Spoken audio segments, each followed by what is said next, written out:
9, 8, 7, 6, 5, 4, 3, 2, 1.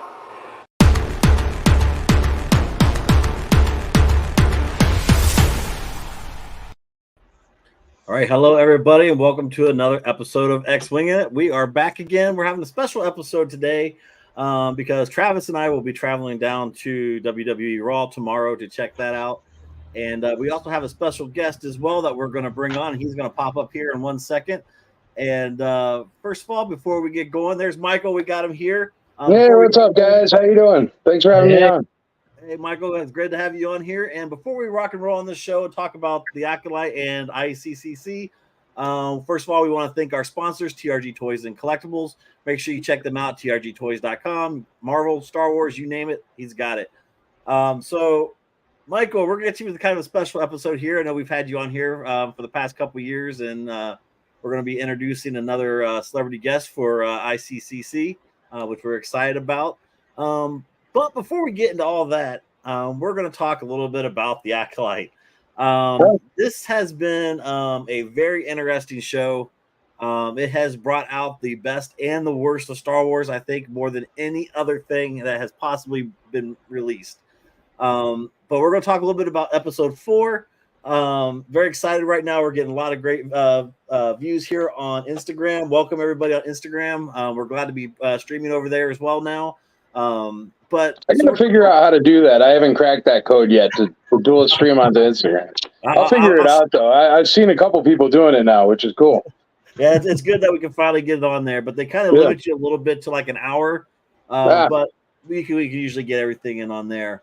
But so let's talk a little bit. Obviously, the Acolyte. There's a lot of mixed feelings out there. I know personally, I've talked about how, I'm not completely disappointed yet, but I'm not completely sold yet. It's still kind of rolling there. The last episode kind of redeemed itself a little bit. Travis, I know you had kind of the same aspect as well. Before we dig into episode 4, Michael, we'll jump into you real quick. And, what are your thoughts, on the first 3 episodes that we saw? And, which way are you seeing this going? Do you see it kind of redeeming itself if you feel it's that level? What have been your thoughts so far? Just for the record, everybody viewing right now, Greg here is just totally putting me on the spot with no idea which way I'm going to go on this. So I have a suspicion, but we'll. Man. All right. Here's the thing, Acolyte. I think I'm one of the few people. I'm surprised that you guys are giving it more time. I'm one of the few people that is giving it time. All right. Here's my review. Episode 1, episode 2 totally got me somewhat engaged. I was engaged in the story. Maybe it's going to be cool. Maybe it's going to be awesome. Is the acting perfect? Not really, but 2 fighters against a Star Destroyer was garbage too. So people forget about that. Also, we had the holiday special, which was insanity. Ewok's Caravan of Courage, which was garbage. If you ever go back and watch the Droids cartoon, you'll bang your head into a wall. It's terrible. But people don't remember that because it's 40 years ago. So episode 1 and 2 of Acolyte. Here's the thing with any of these Star Wars shows, even the ones that people hate and stuff like that, I watch a lot of media. I've watched a lot of bad media. There's bad TV. There's bad TV shows. I mean, for a half an hour show, it's decent. It's good enough. I mean, what do you want? Everything doesn't have to be Empire Strikes Back. I've watched, I've seen every episode of Dharma and Greg. I've seen every episode. The Jar Jar Binks episode of Clone Wars was rough, but nobody talks about that. And those kind of things drive me nuts. All right, so episode 1, 2 got me engaged, liked it. Episode 3 was like, I thought it was the Night Sisters, and if they would have just leaned in and it was the Night Sisters, I would have been perfect with it. I don't understand why they missed that completely. Like, I mean, they even had like the same bows and arrows. They kind of look like the Night Sisters. Literally, all that would have taken was $7 of red paint, and it would have just melted it right into canon perfectly. And I don't understand why they don't have that vision or understand that. And then So that episode was just, it was kind of like out there. It didn't really bring the story along. It didn't really help much. I mean, yes, okay, twins fight. I get it, you know? And then the last episode, I'm glad you guys liked it and thought it was turning the corner. I had problems with the last episode, and it has nothing to do with what anybody has on the internet. My problems with the last episode, okay. They opened up 15 lightsabers to kill one bug. No other bugs woke up, and then everybody cried that they killed the bug. It's like, man, I don't know. I like Starship Troopers. You know what I mean? I don't really have a problem with bug killing. Only good bug's a dead bug. But it's that was weak sauce. Like, they didn't use lightsabers. And then the thing I've been waiting for since the teaser at the end of episode 1 was to see a freaking Wookiee with force powers fight. And it's like, instead he's just dead in the chair. And that was like, really frustrated me, because I was like really, really looking forward to that. You know what I mean? It's like knowing you got ice cream in the fridge, hoping you got ice cream in the fridge, and all of a sudden you get there in the fridge after waiting all hot day for an ice cream, and it's like low-fat vegan vanilla. And you're like, shoot, man. And they said it was due to there just not being enough money. And that's a bummer. I've seen some fan films that were made for $17 that they figured out how to make the Force look like the Force. Yeah. And then my other problem with it was that was pretty much it. There was no fighting, no action, no nothing, no storyline moving on. What happened there? And then we got my last problem. We got the bad guy. The bad guy's helmet is weak sauce, and I've said this. And the thing is anybody knows it. You can't cosplay with it because it's got no eyeballs. That mask is not made by Ralph McQuarrie or a Ralph McQuarrie-esque artist. That mask is made by somebody who saw one scary movie once and said, wow, that looks like a scary mask. Let's do that. And it's a bummer. If you look up Chainsaw Head Man or whatever, because there was a guy that was cosplaying at the con last year as this anime thing, Chainsaw Head Man, it's literally the exact same mask. And I don't know why the internet doesn't like talk about that, but it's the exact same mask without a chainsaw. So you literally made it less cool and just slapped it on a guy. I don't know, man. How are there not eye holes? Yeah, I've got such a problem with no eye holes on that mask. It's ridiculous. Yeah, it's definitely going to be interesting ride for the rest of the series. And like I said, I still haven't written it off yet. It's still again right now. I always say this. The comments will come at me. I already like it better than Andor. Reason why is because my Star Wars is I want lightsabers, I want aliens, I want laser battles. Andor was a good story. It was well written. It was an awesome storyline, but it wasn't a storyline for me. I 1,000,000% agree with that. And I can respect the people who like it because it was written well. It just wasn't a Greg Evans story. But this one is still up in the air for me. Like how you said, and I know Travis has said it before. We're kind of back and forth. The third one was really to me, it was his acting was just really bad on that one, and it was just not what I really expected it to be. Real quick, I want to shout out here to Smitty DDT, Man Time Entertainment, BZT 802, Virtual Cantina. Thank you for watching. We appreciate it. All of you guys over there on Instagram as well, Facebook and YouTube. Please leave your comments. We want to know what you think about this series. And we want to know your questions as well, or things where you think this is going here. So let's talk about what I feel is the biggest disappointment. We all have grown up with Wookiees. We love Wookiees. And again, like you kind of said, here we go. We get, Kaldeka. I think that's how I say it. I'm probably hacking it up. It doesn't matter. He died in 10 seconds, man. You won't have to have the name in 2 years. I'm so excited to see so much more about maybe there'll be maybe a flashback still. There's still a possibility, because I'm there with you too. I mean, they definitely hyped up the Jedi thing, because the end of episode 3, right, where they showed him, or episode 2. One of the they didn't even resolve his thing in a whole episode. Like, they teased it, so you're thinking, hey, this is gonna be a big thing. We finally get around to like, oh, hey, all right, it's time. And he's in a chair. Just sitting in a chair, sitting there. It's like, it could literally be any one of us. But yeah, it's just, man, I was so excited for that moment, because I'm like, okay, I really wasn't a big reader of the books, and I know I get a lot of grief from some of my buddies from this, but I haven't read really a lot of the books. But I was excited to see this Jedi Wookiee come in there and tear some things up. But instead, we get 10 seconds of him, and he breaks a blaster, and then that's all we get from him. So yeah. What I'm finding very interesting too here is one thing that I've noticed with Star Wars and the stories lately is the dramatic pauses and focuses on characters when they really want to push something or really want you to say, hey, I wonder if there's going to be some kind of plot twist with this. And the reason why I say that is there's something with the young Padawan here. I think she is going to have a major impact in this story because I've noticed that we've been focusing on her a lot with even scenes that where she's not even talking, like where she's working with her weapons and stuff here. I don't know. It could be me just kind of catching things from other Star Wars series and other things, but I don't know. You know, it's Jedi Lawn. I think if I said her name right there, and it just seems like she's destined for something to be a big part of the story, especially the way she's connecting with Osha.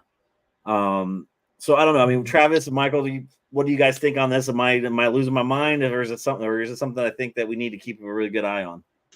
Yeah, I mean, I guess I hope that they do, because I guess me personally, outside of Osha and probably Soul, I'm not having a real strong connection to a lot of the characters. And maybe it's because they do just focus on like her for a little bit, then Yord kind of pops in and out.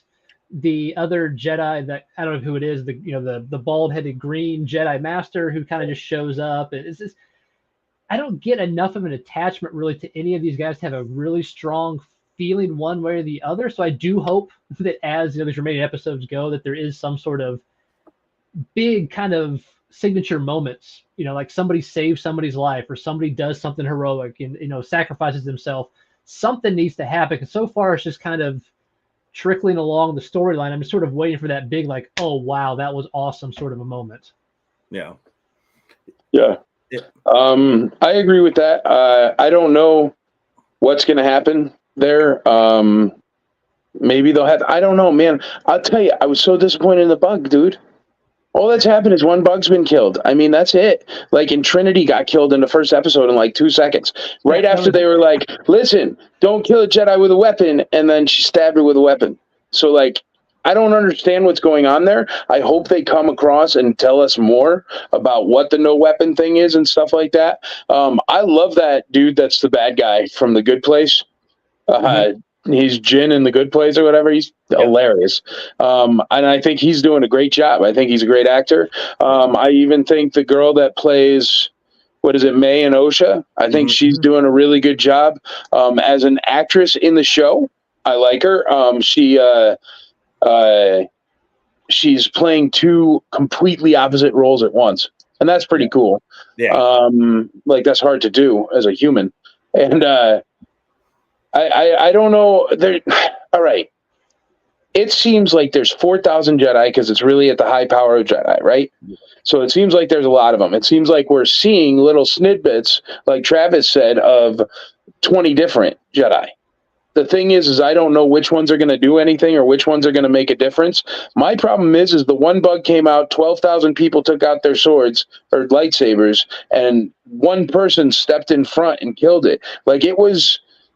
I don't know, man. Do you think any of them are ever going to do anything? It seems like I'm just watching a whole bunch of people with lightsabers, man. I'd rather go to a convention. Yeah, to me, it just seems we're at this new era of Star Wars. Give me the fight. For us. And it's like, it is for us. It's I know for me, and I'm probably talking for a lot of the older fans. It's hard for us to digest a little bit because we are sitting there thinking, the way the Jedi work now, they're ready to go. You think of Anakin, we got spoiled with Anakin and then Obi-Wan and Qui-Gon, which we're getting our kind of Qui-Gon with Soul. Like, he honestly is carrying this series for me. But absolutely. He's great. But it's just, we're at that point now where it's kind of like they don't know what to do with a bad guy, the Sith and everything. And it's to me, it's kind of like, okay, you're right. When are we going to get that? So we're 4 episodes in now. And you said it, we killed a bug. We also force choked a bug. Don't forget. Butterfly as well. So there's 2 bugs already down or injured. What's with all the bug hate in this show? I know, right? What is that about? We got one cool fight at the beginning to open it up, and then knock off the character that was promoted is a pretty big. To me too, that was like kind of one of the biggest sort of teases, unless something more happens. But go ahead, Mike. I know you have strong feelings, in the past about well-known actors in Star Wars. You may not have been too disappointed to see Carrie-Anne Moss. I thought it was awesome. I thought that was the perfect way to do that because it used her for the credit, but it also got rid of her quickly enough that it wasn't the main character. Mm-hmm. I was afraid they were going to make her a main character, and then what do you do? Yeah, and I'm sure we haven't seen 2 lightsabers hit each other yet. No, that's bonkers. We're 4 episodes in. What's going on? Like, I mean, we can't see like a training session with like everybody's got a lightsaber and they do some crazy like battle training area. Dude, he's awesome. I think he's hilarious. He's a great actor. I dig him. I should get him for the con one day. Yeah, I don't even know his name. I should probably look up his name. I'm bringing up Hyperspace Heroes podcast comment here again because we've discussed this the past couple episodes here, and I do agree with them. I think Quamir I think he is Smilo Ren. Oh yeah, 1,000,000,000%. Oh, I mean, everything's sitting up. That's hilarious. He knows it all. Like he's ready. He knows what's going on. And it's ironic that he was there, and then next thing you know, she gets tied up, but yet the Jedi Wookiee dies. So yes, if he's not, I will give the writer credit on this one because they threw us a huge curveball that we all completely missed. But I'm going to put the money on the house. I'm putting it in right now. I'm all in saying that yes, I think I agree completely. I've already even the way I'm talking about it as if it's common knowledge.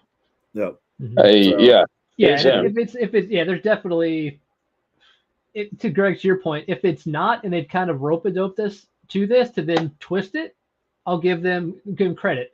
So far, I don't know if they have that creative streak in them to be able to set us up this well, but we'll see. So for our little lappy moment, obviously, every series we try to attempt to outdo a Baby Yoda. And I guess this might have been the Acolyte series attempt right here with good old Basil here. What are you? I still don't know what to think about this. It was just. I think whoever created it watched Guardians of the Galaxy a couple too many times. It's just like we got a Jedi kind of sniffing it out and everything. I don't know. He's a pretty cool looking little critter, but but he's a little critter, man. It's Star Wars. A long time ago in a galaxy far, far away. That thing lives in my backyard without the helmet. They get Bill Murray out there with some C4. Yeah, straight up. Like I'm all right. Ain't nobody worried about me. Who knew that we were getting a concert tonight on the show as well, folks? We got it all here, everybody. We do it all here. We have fun, and it's all about Star Wars and all about having a good time. So then Hyperspace also would become the Trinity show. She had lived. I agree. Yeah, I agree. Would have overshadowed it, especially with the fight scenes, in the Matrix. Because who didn't sitting there was watching the Matrix background going behind her in her little fight with May. I agree 100% with that. Real quick, Spencer, Fed, thank you again for watching. We appreciate you guys on here. We appreciate the questions. We love it. And we're going through a lot of stuff here. We're going to be talking some ICCC, blah, blah. I can't talk. So many C's going on. We're going to all kinds of good stuff happening tonight. So Travis, we're going to touch on this one a little bit. I'm just going to bring both pictures up now. So Osha and May, you kind of hit on this last episode. And again, we are hitting the redemption arc already for May, or I'm sorry. Yeah, May. Yeah. Where now she's like, well, I can get back on the good side of things if I just go in and say, hey, the bad guy's here and this is what's going on. And obviously that didn't work out the way they thought it would, or the way she thought it would, because he was already there. Were you surprised that we saw this redemption, that her trying to redeem herself already, in episode 4? And obviously you were expecting it, but Michael, did you expect her to already kind of want to flip sides after she saw what was going on? She could have, man, but what exactly was the catalyst for her having second guesses? The main thing she's already like an international murderer. Yeah. So what makes an international murderer switch? What happened there? Yeah, I think she realized that she either wasn't to me, she all of a sudden realized that, Quagmire knew more than what he was leading on to. And then maybe she was even kind of realizing that he was either closer to the master or could possibly be him itself. And I think that scared her, realizing that when she gets done, that she might be executed because she hasn't been killing them the way that he wanted them to die. I think that to me is what made her kind of switch on that. But I just thought it was way early on that. Like in episode 4, she was already ready to go back to the good side and be like, "Hey, I'm sorry, my sister's alive." And that was the other thing, is that her sister was alive. And now that she knows that, she's kind of like, well, maybe I can get back on the good graces of my sister and we can work together. Yeah, but maybe if her sister would have talked to her about it, or they would have talked, or even a conversation or anything. What I'm saying is, usually in everything else, whenever somebody is like the bad guy that turns into the good guy, they're doing it for somebody or because somebody has talked to them. Mm-hmm. Like, there was nothing. It was like, oh, I might get, like, even, I'm not picking on the way you just said it, but even that, it was like, well, maybe it's because she found out that just in case he was closer to the master, that she might die once she completed her. And you know what I mean? It's like, we don't even know. It should be XYZ. Oh, you know what I mean? Like, nobody just all of a sudden stops robbing liquor stores. They go to like jail and find God or something, and fine if that's what she did. But dude, she was like, it was between like walking across an entire jungle to like sitting on a rock. And then it was like, all right, I'll be a good guy now. Yeah. And like, Greg, you mentioned it, I talked about it last episode. I'm not surprised this happened. I didn't literally expect it to happen the next episode within like the first 10 minutes. Because I mean, to your point, Michael, I mean, you think about, the Anakin Skywalker, Darth Vader redemption arc. The seeds of that start early on, and you can see the struggle back and forth, and there's tons of effort put forth by Luke Skywalker's like, I refuse to fight you. There's a whole thing there that pays off. I expected there to be more interactions with May and Osha, like Osha May rather, still trying to go after the Jedi, and Osha like stopping her. Like she, kind of pulled her shot with the blaster thing. You got to see like, hey, I want to stop you, but I don't want to hurt you. There needed to be some more build up to it. So it was like, oh, wow, this is actually like twin sisters connected. I mean, even Kylo Ren, Ben Solo redemption thing was stretched throughout multiple movies to finally pay off. It's not, oh, I see you're still alive. Oh, you know what? Those Jedi that I hold responsible for killing my whole family of witches and burning, doing all this stuff. I'm cool now. Like, no. And Rey was even going back and forth with Kylo, being like, I feel the good in you and stuff. Okay, that's the catalyst. Yeah. Man, all right, here, let me throw this one out. Ready? Instead of dead Wookiee in a chair, okay, we have a Wookiee standing there. Doesn't have to use the Force at all, so it won't cost him another penny. She goes to kill the Wookiee. He sits down at peace and goes, some like peaceful Zen thing or whatever, and if it's your wish that I die, I die. And then she has her second thought, right? And then all of a sudden the bad guy with 2 eyes drawn on his mask stabs the Wookiee from behind, and that's his reveal. Yeah. That would have cost nothing more. It would have been 1 trillion times better. And it would have given a reason why she switched. It would have still killed your Wookiee, so you didn't have to spend $5 using the Force. And you would have had a better reveal for the bad guy. What was the reveal for the bad guy, man? It was like slow motion Darth Vader fly down. What was that? Floated down out of like the tree. Do you think he like hooked up the fog machine right before and was like? He was still on the vine, and he finally got his way down there. George of the Jungle was way down. It was very strange, man. It was. Yeah, it's going to be. And I'm trying hard because I want it to be great. And to tell you the truth, even if it's mediocre, I'm happy. Because how much bad TV is right now? Yeah, that's so I'm going to play devil's advocate a little bit because that's what I like to do, and I always like to ruffle feathers. And go for it. That's what Greg does. So there's something about him, and why do I kind of am seeing a trade-off with May trying to go to the good side, to the light side, and Yord, who keeps getting, undermined by his Padawan, and everybody else all of a sudden maybe could be switching over. Maybe this is how we start building the Sith network. I don't know. There's something about him that's not clicking with the Jedi, and I'm not feeling Jedi with him. I feel like he's going to do something, either get bumped off really soon or do something really stupid and change to the dark side because he can see, starting to see that maybe there's no chance or something. I don't know. What do you guys think? He is just not clicking with me in this series yet. Yeah, I mean, Yord. I mean, the most memorable thing he's done so far is be in a scene without a shirt on. Like that's the most memorable thing that that he's done. Because he's just kind of there. I expected at the very first episode when he very first showed up, and Osha knew him. Like they knew each other because they apparently were probably Padawans around the same time. I thought there was going to be more of like a connection there, like, hey, remember the old days when we used to do things together as kids and we grew up? But he's just so wooden and cookie cutter sort of a character that doesn't click. Like there's nothing happening with Yord for me. I thought he was supposed to be like comic reliefy type guy, but he hasn't done enough of that. Yeah. I don't know. I think he's being extra hyped. I don't know, man. Yeah. Also, like, I'm sorry, your hair doesn't just grow that way. So that means that he's like preening in the mirror every day to make it like swipe left. And that's out of control. You're supposed to be a Jedi, dude. Put it in a bow in the back and be done. So, obviously we get to the end of the episode, and which was, even though it wasn't as exciting as we thought it would be, it was at least the most exciting part of the episode.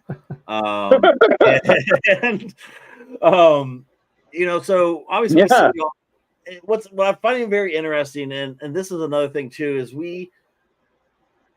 all of us who like to say canon and everything like this, there's some things that have been thrown out the window lately. And I find it very interesting because lightsabers used to be a kind of a big deal with colors, and all of a sudden now we've got a couple yellow ones. We've seen another purple one. I mean, only Mace Windu should have purple, man. That should only be it. Sure enough.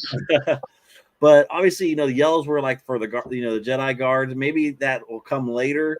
But I thought that was kind of interesting how we're seeing already all these different colors and lightsabers when we know everything's on here. But like you said, Michael, this is the part, we get this bug that triggers all the Jedi. They're ready to fight. They're ready to take everything on. And then, like you said, good old Smilo kind of trickles down and we get to see him.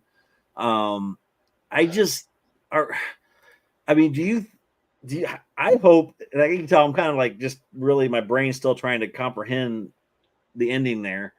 Like, are we just going to get a serious all out like Attack of the Clones episode for episode 5 where all of a sudden the Jedi are just taking on this one guy and he's destroying a couple of them?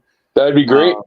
That's what I've seen a lot of Kung Fu movies. There could be 15 people against one guy and it's cool. Yeah. So I don't know, Travis. What do you think we're going to? Yeah, I don't know. We're right there on the precipice of you could have an amazing oh shit, this is awesome moment, or I expected so much more, and now he just killed like one guy or two guys, and he just sort of force George of the Jungles back up into the treetops, and then that's the. So I can see it going either way, and that's the unfortunate thing, I guess, is so far they've teased a lot of cool things like Helnaka and then let down. So they've really super teased this thing with the big force, Sith guy, Acolyte, whatever he is, Dark Jedi, knock him back, 8 people. Something's really got to pay off. And we'll find out soon enough, but man, it's right there. It's right there for the taking to give me the oh shit, this is a signature moment for the series. So don't blow it. You know what, Andrew? I agree with your statement here, Andrew. But the way some things go, sometimes it seems like lately that, like, let's look at the Book of Boba Fett. They were telling the story of Boba Fett, but the best episodes were the ones where Boba Fett wasn't in it.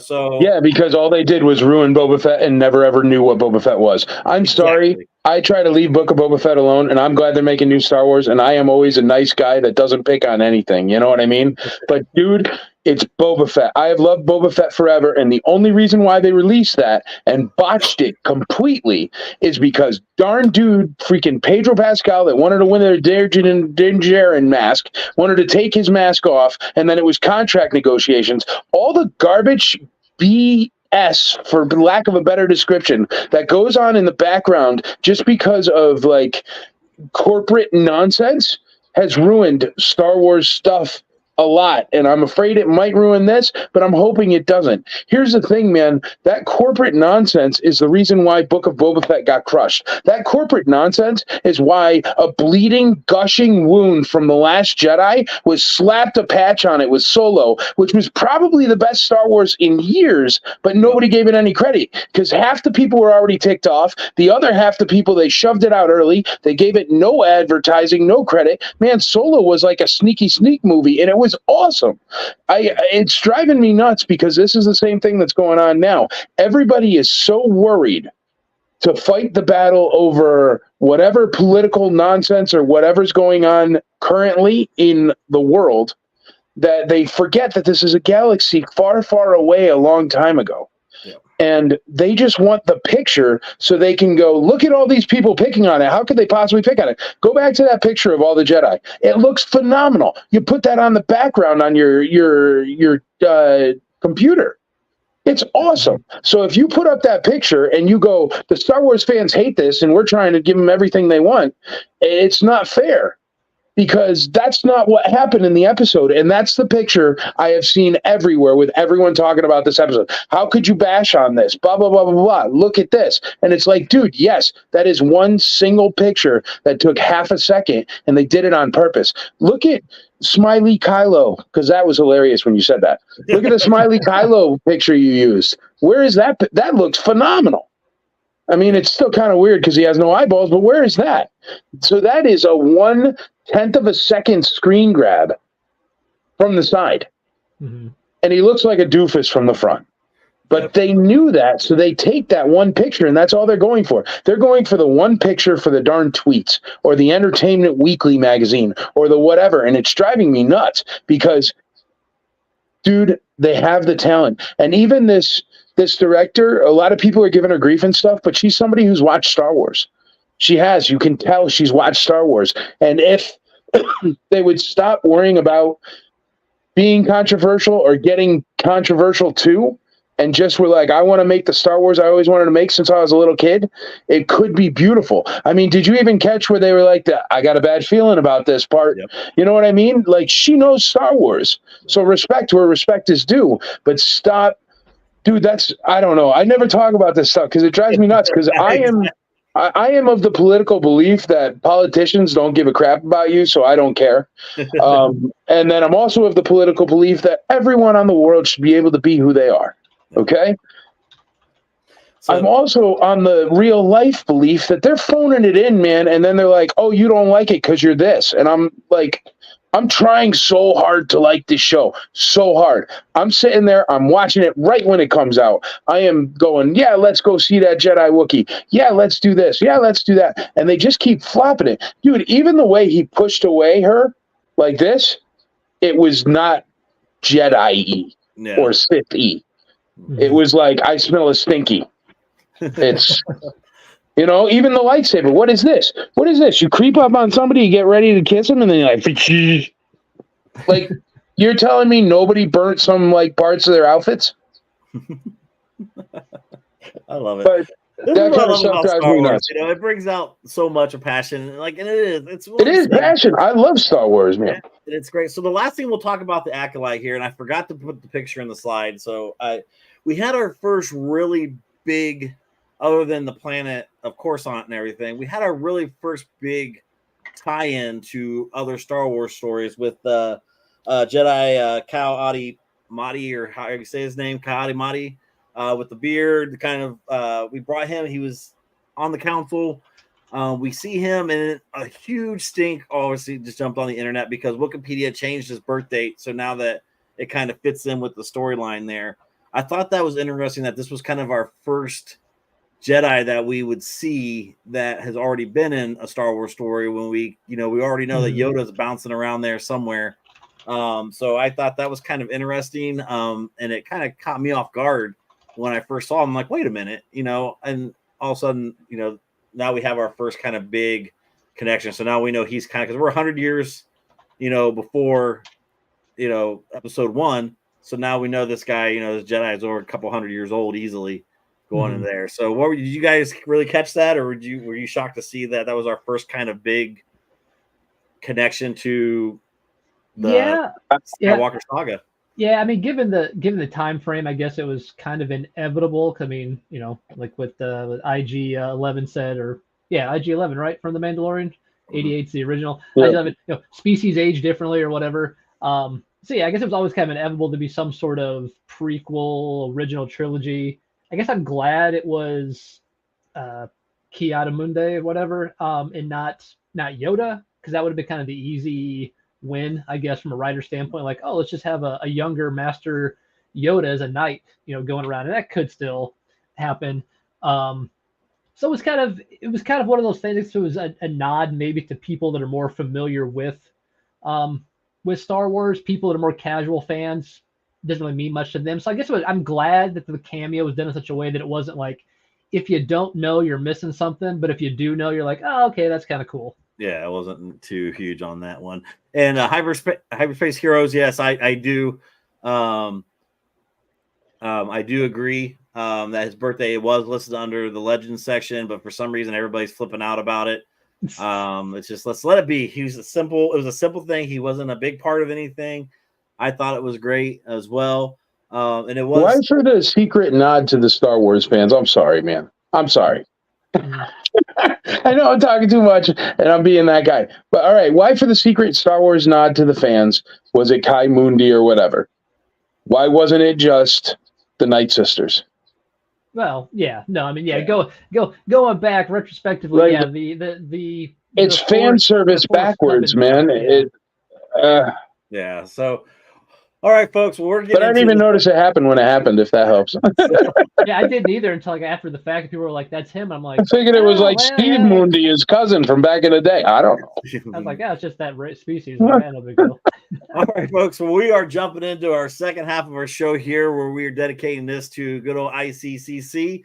If you haven't been down there, you need to go to one. I have been to every one of them. It's been a great time.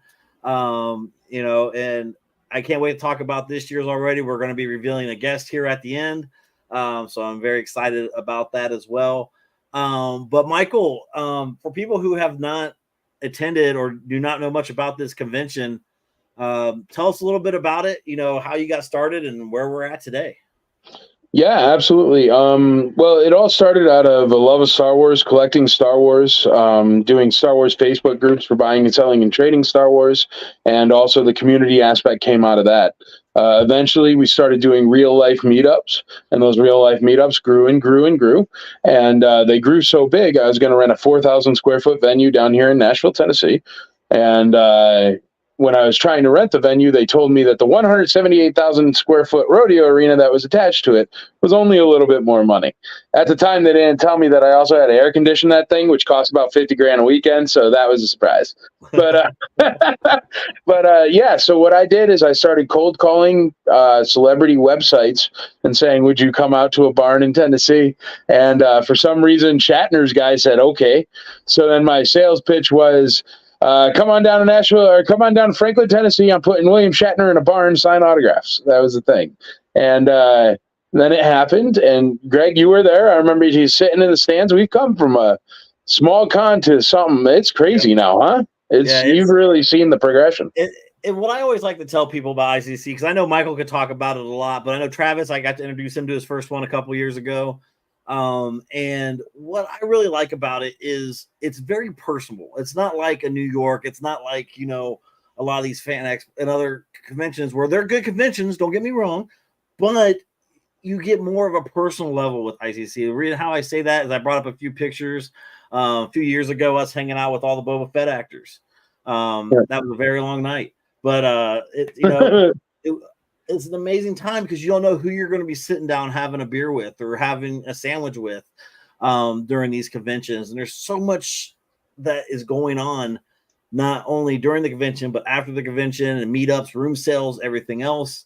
I know I've been hooked on it ever since, I started going and watching it grow every year. And just some of the memories that we've got there, the giveaways, you get art giveaways there and stuff. The stuff goes on. I think, was that the picture that got stolen and then they found it? No, they stole a Yoda picture, but my security was at night and they weren't even on. And Tim Chapman ended up like tackling him before he got out or something. And yeah, because I remember something during room, it was like doing room sales or something, and like one of the guys, paintings got like, it was just unreal. But then again, everybody came together to help find this. Yeah, and the friends that you make, not only like with people like us going to conventions and stuff, but also the actors and stuff, and this one I wanted to, since Michael, you're here, a lot of us, we've dealt a lot with, our good friend, Mark Dotson, and it was a shame that we lost him. God rest his soul, man. He's a great guy. He'll definitely be missed at this convention. This is where I became friends with him at and stuff. And it was definitely heartbreaking this year. So I wanted to do a shout out to Mark and, the things that he brought to ICCC and everything there. So, but Travis, what were some of the things that you took away from when you first, you've been, I think, 2 years now? Yeah. So I've been to the last two. And yeah, I mean, it's one of those things where it's hard to kind of verbally put it into words, how different it is from a regular convention. You almost have to experience it for what we're saying to kind of make sense. But I guess the best analogy I could use is, Michael, you talked about how this sort of evolved from like fan meetup and kind of sort of like, but it still has that sort of fan meetup feel to it. But then there's celebrities that are there that are sort of participating in the fan meetup almost. We've talked about this in the past where you go out of your way to make sure that the guests you bring in are ones that want to be there and kind of fit the personality and fit the feel for the convention, not just there to make a buck. Because I was there last year and I had a fairly in-depth conversation with Deborah Ann Wall talking about her D&D streaming that she does on YouTube, because I play D&D. So we just sat there and chatted for a long time. I ran into Steve Bloom in the bathroom and we chatted for a minute. It's just everybody there is just normal people and they're there to have a good time and they interact with the fans, and nobody's just like, oh, the time's up, go back behind the curtain. You see him come out again. Okay, here's my next, 100. Okay, time's up, gotta go. So it's a very small convention feel, but it's put on in a big way. So yeah, it's definitely one of those things you have to go to one, you have to experience to kind of understand what the heck we're talking about. But yeah, it's definitely worth going to. Mm-hmm. I always say it's a convention made by somebody who has no idea how to run a convention. But I was always good at sleepovers. I was always good at 4th of July parties or a kegger in the woods, and that's what it is, man. It's just it's a bunch of people hanging out together. And I think the very special thing that ICCCon has that most other conventions do not have is we went backwards. Usually with a convention, some corporate entity makes a convention, and that convention ends up having clubs and stuff and people that start meeting at those conventions, and then they make those clubs from that convention. Since this all came from an already tight-knit club, a big club, what happens is you're guaranteed that, okay, for example, the hotel rooms. The reason why hotel room sales are so awesome and everything is because, number one, I'm not corporate, so I'm not going to stop 400 people from using their hotels as free vendor booths. Mm-hmm. Any other convention would do that on the planet because it's a terrible business move. But I don't care. This isn't business. This is passion. Mm-hmm. And then what happens is when I announce it, I don't know if you guys have ever noticed this, but when I first announced ICCCon and like grab your tickets today and grab your hotel rooms and stuff like that, I only announce it on those groups.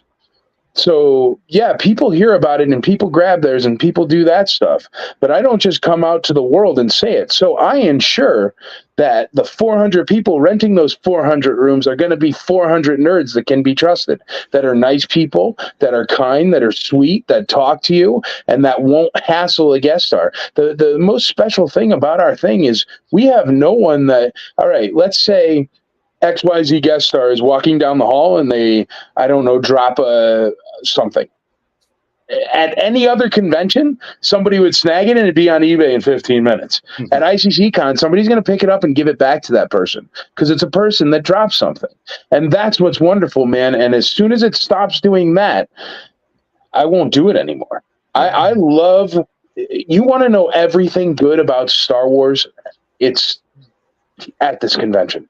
The good people, the sweethearts, the nice people, the people that are here still trying to put makeup on that pig called Acolyte, for lack of a better something, guys. I mean, we're still trying and hoping that it all ties together. And that's because we love this stuff.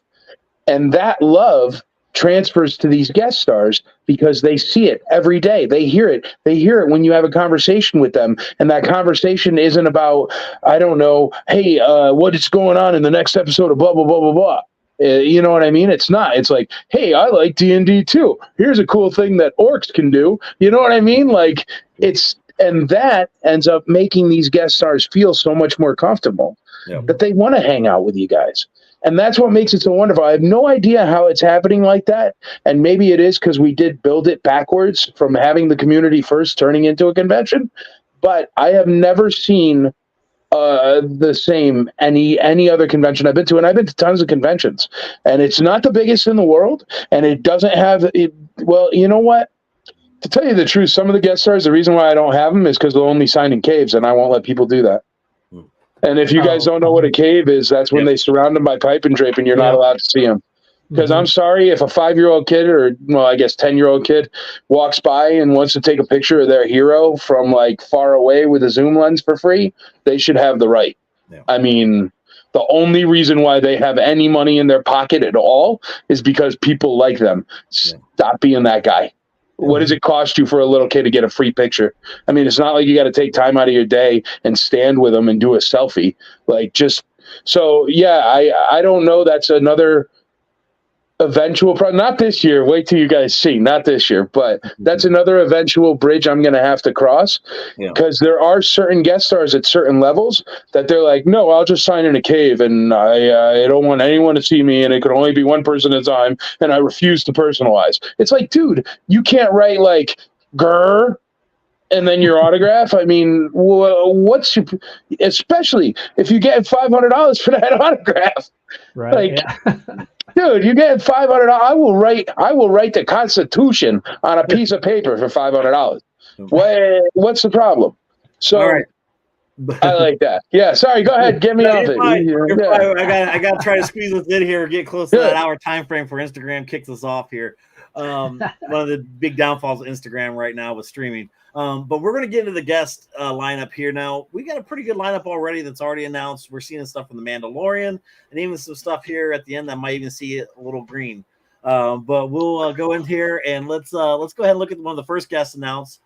Obviously, Chris Bartlett, the man of many, many different roles. This is obviously a no-brainer for anybody. If you're a Mandalorian fan, you've seen him in just about every episode wearing just about every droid outfit. So it's awesome to see Chris coming. And you know, if you ever met him, awesome guy, great to talk to on that. Mike, you have anything you want to add on with him? He's super nice. Go quick, next. All right. Amy Allen, we're getting some Jedis in here. Amy, go ahead. I'll just talk a little bit about Amy. Oh, me? She's a sweetheart, man. The reason why I know she's a sweetheart, the Emperor took me to, as snooty as this sounds to say, the Emperor took me to Galaxy's Edge on Star Wars night, and we got to do like Rise of the Resistance and all the back end, and I even got to smell garbage in Disney World, which was a trip because you were behind the scenes. And she was there with her kids, and she was hanging out with us, and she's just super nice. And the Emperor, of course, was like, you should go to Michael's Con because it's the best in the world, because he does that because he's super cool. And she was like, I'd love to. She tossed me her number. I wrote her, and she said, yeah, I'll come. But, yeah, she's a sweetheart. She can come. Anyone that's super duper nice, they're more than welcome. So this next one I thought was very interesting because a lot of people don't have this opportunity. And when you announce this one, this is like one I actually looked through all my photos. Like, wow, there's one Mike that I need. Which is very rare for me, as you can tell by my back walls and everything else. But Garrick, I mean, how did this one come about? And, you know, tell us a little bit more about him. Well, what I try to do, and you'll notice you've been to all my shows. Luckily in Nashville, we have this direct flight from the UK. So I can get guest stars from overseas that most people don't get. And I know, just being a collector, that the best part about collecting anything is the harder it is to get, the better it is when you get it. And so I always focus on number 1, 4, 5, and 6, because 4, 5, and 6 gets forgotten a lot. And I also focus on people with toys, and I focus on people that we know. Now, every single one of us from being kids knows Big. Yep. You know what I mean? It's just, we do. And I've never met him, and I wanted to meet him. I don't know. Because I'm a guy that doesn't know how to run a convention, man. That's probably why I'm the only one with him. Yeah. But he got me excited because I'm like, oh my gosh, somebody I need here. Dude, that's I mean, you don't see him much, and when you do, it's in England. So if you don't happen to be going to a convention in England, and these people are great, man. They're the ones. I mean, you know what I mean. I'll shut up. Go ahead. Next. So this next one, I'll let you introduce it. I talk too much for Instagram, man. I don't know what to do. I'm seeing a clock kicking in the corner. I'm freaking out. we got 10 minutes. We're good. Will you're right, Mike. And then so this next one here, like I said, we'll have you seen Little Green, and makes us ask, who shot first. So without any more waiting, I know a lot of people are waiting for this point all night. Our next guest, Michael, I'll go ahead and let you introduce him. Brand new release guest star, Paul Blake. And he is Greedo, obviously. And the answer to your question is Greedo never even got a shot off. That is the factual evidence there. And I'm sure he'll tell you when he's there. But the famous scene with Greedo and stuff like that. And also a guy with an action figure. And also a guy that when's the last time he's been in America? You never see him in America. The reason why is because if you're a convention in Idaho or something, it's exorbitantly expensive to get somebody from the UK to Idaho. But luckily, I don't know, a bunch of British people love country music or something. But that's awesome. And we're already seeing, everybody's already excited about this because again, this is one of those obscure ones that, if you weren't early in the con scene and stuff, he hasn't, I can't tell you the last convention I've seen him in the US. Right. And there might've been one, but I can't remember. But it's awesome. But that's what we try to do. It's Imperial Commissary Collectors Convention, man. We try to help out the collectors and even the collectors of autographs and stuff. We try to bring you things that you're not going to see everywhere else, man, because you look at many of the conventions and it seems like they all just get on a bus and go to the next location and get off the bus and do it again. And some of the biggest mashups you've seen over the years, we were the first ones, man. I mean, all the Rebels have been at every convention now, but where were they first? Yeah. All the Clone Wars have been at every convention now, but where were they first? And the reason why is because more than anything else, and I won't go too long, but more than anything else, we actually listen to you guys. You know what I mean? We listen to the collectors. We listen to the people. I'm constantly on Facebook. How easy is it to get a hold of me? Yeah. And that's what we try to do. And do we listen less when you're reaching out and you're like, I have a guest star suggestion, Mark Hamill, Yes, we do. We listen a little bit less then. But if you're like, hey, listen, it would be really cool to see an X-Wing pilot from back in the day or somebody from 4, 5, and 6, because nobody ever gives them any burn anymore. Everybody's like, here's everybody from the Mandalorians, which is awesome. It's awesome. But I don't know. But it's one of these conventions, everybody. If you have not gone, you need to go down there. It's unreal. It's like one of those things where, like I said, you don't know who you're going to be sitting next to, who you're going to be drinking that next beer with, and even the friends that you make for lifetime friends. I mean, there's people now that I talk to every day about Star Wars. Some even actors that I talk to every day because of this convention. It's unreal the feel and the atmosphere with that. So with that, again, everybody, I want to thank you all so much. I love doing this show. One of the reasons why I do this show is not for anything for me. I'm never going to be a million view person. I mean, look at my face. I do this show for fun. All right. I do it for Star Wars. I do it for fun. And I also do it for mental health, which is very important for me. So everybody, remember, you all matter to all of us. And anytime mental health, comes up, and if you're struggling, I always talk about this every episode. Feel free to reach out to me, your friends, your family. Call 988 suicide hotline. It's there for us, everybody. We lose too many friends and family to mental health problems every year. And this is one of the reasons why I do this show, because it shows that there are different outlets you can do to fight those demons. So everybody, again, I want to thank you for making this possible for me to do this. I want to thank TRG Toys and Collectibles for making this possible. Michael, thank you for coming on the show. I always love it when you're on here. We always have fun talking. We're going to have to do it again just to talk more Acolyte, because I was having Of course, man. Thank you very much.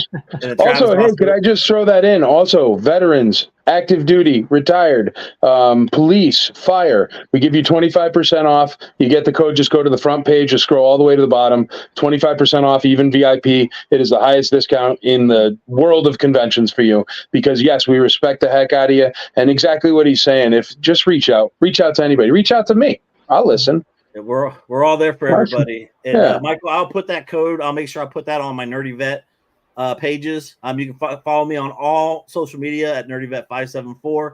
That code will be all on the pages that you can follow. Also, if you follow Midwest Star Wars Fanatics, you can see the guests that Michael add up in our feature post for ICCC. That is there as well. And everybody, again, Michael, don't log off real quick. We'll come back to you offline, a couple things. But everybody, thank you again. Travis, good to have you back on the show. And we'll be back again next week. And until then, be safe, everybody, and may the Force be with you.